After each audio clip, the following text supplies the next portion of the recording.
السلام عليكم ورحمة الله وبركاته. الحمد لله رب العالمين، ثم الصلاة والسلام على رسول الله صلى الله عليه وسلم. أما بعد،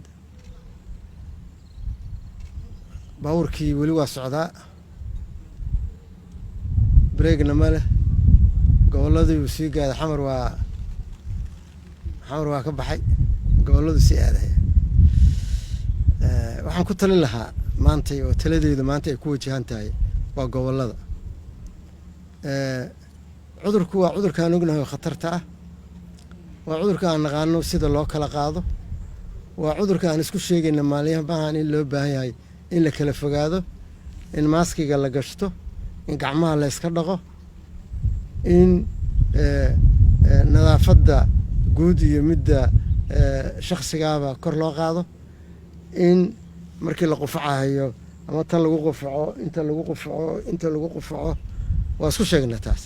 waxaan isku sheegnaa kale in waayeelka si gaar ah looga fikiro dadka 50 jirka ka badan in laga fikiro inay dhalinyaradu tahay midda ayadu cudurka ku dhaco gudbinaysa waalidkii iyo deriskii ayada u gudbinaysa intaas waxa maleeyahay maalmaha dhan waa la dhageysanay laakiin maanta maamul goboleedyada waxaan leeyahay wixinu waa bilow hadeer tilaabada fiican oo aad u qaadid dhanka ka hortagu wuxuu aad iyo aad u badbaadinayaa shacabka ama mas'uulka ka tahay gaadiidka soo galaya dadka saaran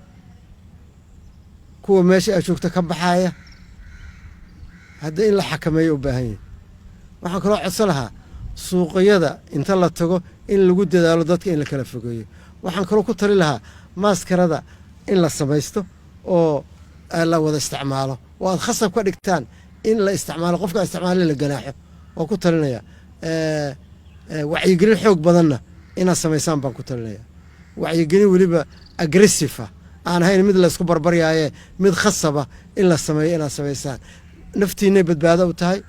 dadka shacabka ah badbaado u tahay qofka hadduu si wax garanayn waa in wax la garansiiyo waa in wax la fahamsiiyo oo waliba Soomaaliyeena ah walaalo wax kuma fiicnaayo maree goolkood in xooga lagu daro wallahi waa ku tali lahaa aad iyo aad kuwii sameeyana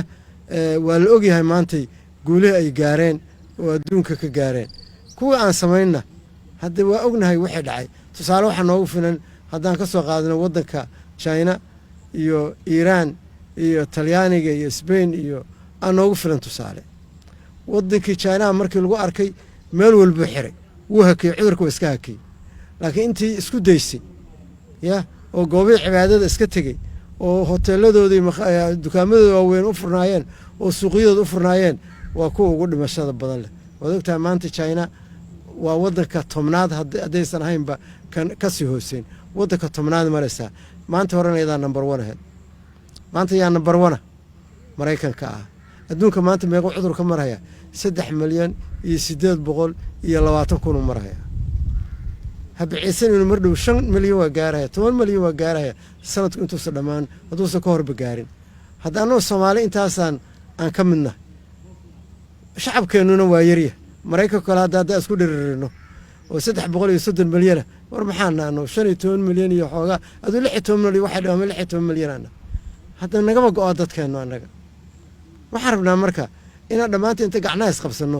si xoog badan aanu wacyigelinta u socodsiino waa muhiim taas waxaan ku celinayaa wali marka la dhalinyarada waxaad ogtihiin hadda aad u adkaysanaysid dadka waayeelka uma adkaysanaya cudurka hadda adigu 7 bire ku haynayo asaga hadduu cudur kala qabo geest waa jilbuhu u dhigayaa waana dilahayaa hadda warkaasi wuxuu wali ku sii socdaa ha noqon kan wax dilahaya aanay soogeyn mana ogid inaad wax dilaysid haddana dada sabab noqonaysa inaad dishid hadalka waa jilcinaya haddii afkaygii Soomaaliga hore la garawaayo ha noqon dilaaga daasan hadda waxaan ku leeyahay waxna ogow inaad cudurka markaa qaadid dad u dhimanayo cudurka aad gaarsiisay hadda marka isma ogid adu inaad cudurkaas faafisay oo wax dilay marka taxadar badan samee oo talada lagu leeyahay maqal Soomaaliyay aan isbadbaadino badqabkeenu waa mustaqbalkeena. Assalaamu calaykum waraxmatullahi wabarakaatu.